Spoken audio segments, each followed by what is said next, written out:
Bonjour, bienvenue sur P3PA Foot. Aujourd'hui nous allons parler brièvement d'un joueur que vous connaissez tous, il s'agit de Pete. Avant de commencer, nous avons le plaisir de remercier tous les abonnés de la page et vous souhaiter une très bonne et heureuse année 2019. À ce jour, nous sommes plus de 37 000 abonnés sur P3PA Foot. Et nous nous approchons dangereusement vers les 40 000 abonnés. Pour vous donner une idée, le stade du 4 août aura du mal à contenir tous les abonnés de P3PA Foot qui a officiellement une capacité de 35 000 places. Allez, commençons.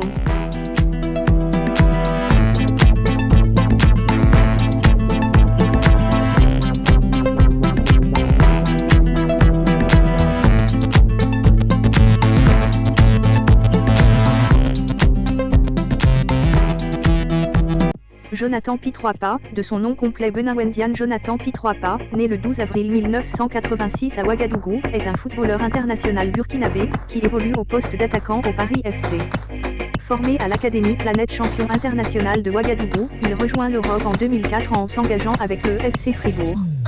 C'est là, en deuxième division allemande, qu'il se révèle, y jouant un total de 4 saisons, et intégrant alors l'équipe du Burkina Faso. Recruté par le Hambourg SV en 2008, il continue son parcours en Allemagne, mais peine à s'imposer dans un club où il dispute malgré tout 2 demi-finales de Ligue Europa. En 2011, il donne un nouveau tour à sa carrière en rejoignant la France et le Stade Rennais. En parallèle, il devient l'un des cadres de son équipe nationale, avec qui il dispute à plusieurs reprises la Coupe d'Afrique des Nations, dont il est élu meilleur joueur à l'issue de l'édition 2013. Un an et demi plus tard, il quitte le Stade Rennais pour rejoindre les Émirats Arabes Unis, où il s'engage avec l'Al Jazeera Club. Né le 12 avril 1986 à Ouagadougou, Jonathan P3PA grandit dans un quartier de sa ville natale, et commence à jouer au football dans la rue, puis à l'école, et enfin dans un petit club local, où il évolue durant 2 ou 3 ans. Jeune, il envisage également une carrière dans l'armée, mais échoue au test d'entrée du Prytanée militaire de Kadiogo. Jonathan P3PA passe ensuite les tests d'entrée à l'Académie de football Planète Champion International à Ouagadougou, et fait partie de la dizaine de joueurs sélectionnés parmi 3000 candidats. Fondée en 1997, cette académie est la première du genre à avoir été créée au Burkina Faso. Elle donne à P3PA une formation qu'il considère comme la clé de sa réussite de footballeur professionnel. En 2007, Planète Champion International ferme ses portes, mais en réaction, P3PA et un autre ancien pensionnaire de l'académie, Wilfried Sanou, s'associent pour en créer une nouvelle, la CADA School International, qui ouvre en 2009.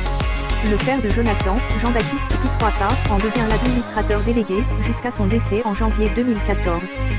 Le Burkinabé et Jonathan P3PA a fait le bilan de son début de saison sur le site de son club. L'international burkinabé, qui a retrouvé les étalons, estime avoir également retrouvé le plaisir de jouer au football. Avant d'atterrir au Paris FC, Jonathan P3PA a fait presque une saison sans jouer. Mais depuis le début de la saison, il a retrouvé du temps de jeu avec le Paris FC en Ligue 2. Il s'est expliqué sur ce choix dans un entretien avant la trêve.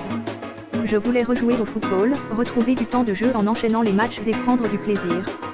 Et je ne regrette pas. Je savais qu'en signant ici j'allais prendre du plaisir.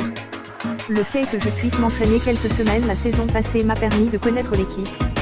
J'avais vu des gars sérieux et avec la joie de vivre. Aujourd'hui tout se passe bien, on gagne des matchs, on a une bonne équipe, on travaille bien ensemble, je dirais même que l'on est une famille. Et je prends du plaisir. C'était vraiment important pour moi, a expliqué Jonathan P3PA.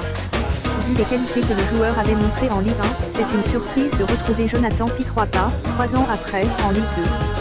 Reconnaissant qu'il ne soit plus le même joueur rapide, le Burkinabé ne regrette pas non plus la tournure de sa carrière. Jonathan P3PA revêt toujours plus. C'est vrai que beaucoup de gens sont surpris. Quand j'étais plus jeune, je voulais atteindre un certain niveau, franchir un cap. J'ai eu des moments où j'étais à 2 doigts de le franchir, mais cela n'a pas pu se faire. Aujourd'hui, je ne regrette pas ma carrière. On rêve tous de faire une belle carrière, et je pense que j'ai fait ce que je pouvais. J'ai prouvé mes qualités sur les terrains européens et l'important pour moi est de finir ma carrière en prenant beaucoup de plaisir en jouant point. En plus de cela, Pete n'a pu atteindre son objectif qu'il explosait à un plus haut niveau. Un objectif qu'il reconnaît n'avoir pas atteint sans pour autant se plaindre. Lorsque j'étais à Rennes, je voulais franchir un cap et jouer la Ligue des Champions. Malheureusement je n'ai pas réussi à avoir l'offre que je voulais, dit-il. Pour lui c'est un plaisir de porter le maillot du Burkina Faso. Interrogé sur l'évolution de son jeu, P3PA estime qu'il a toujours ses qualités de dribble même s'il n'est plus rapide sur une longue distance. Je suis toujours rapide mais plutôt sur une courte distance. C'est vrai que l'on ne voit plus le même joueur qui prenait le ballon pour faire la différence à chaque fois et qui voulait dribbler toute la défense. Je joue avec plus d'expérience, je veux désormais jouer davantage pour mes coéquipiers, faire du jeu, apporter des décalages. Même si la technique est toujours là, je ne suis plus le même joueur. A expliqué l'ancien pensionnaire du défunt centre de formation Planète Champion. Désormais, Jonathan P3K est fixé sur un objectif qui est de se qualifier pour la CAN 2019 qui pourrait être pour lui et certains coéquipiers, la dernière. C'est toujours un plaisir de porter le maillot du Burkina Faso. C'est depuis 2007 que j'y suis. Il y a eu des moments difficiles au début, mais après cela, on a vécu de très bons moments avec, notamment la participation à 5 CAN consécutives. Je dirais que le bilan est positif car depuis que je suis avec l'équipe nationale, on a fait progresser la sélection, on a fait parler du Burkina Faso. Je suis très content d'avoir eu à travailler avec mes coéquipiers et de vivre avec ce groupe. Le plus important est désormais de bien terminer en se qualifiant pour la prochaine CAN, qui sera la dernière pour, je pense, 4 ou 5 joueurs, pense-t-il. La dernière journée de la CAN 2019 est prévue le 22 mars 2019 contre la Mauritanie. Pete et ses camarades doivent à tout prix s'imposer et compter sur une contre-performance de l'Angola au Botswana. N'oubliez pas de vous abonner pour recevoir en premier les notifications d'autres vidéos à venir.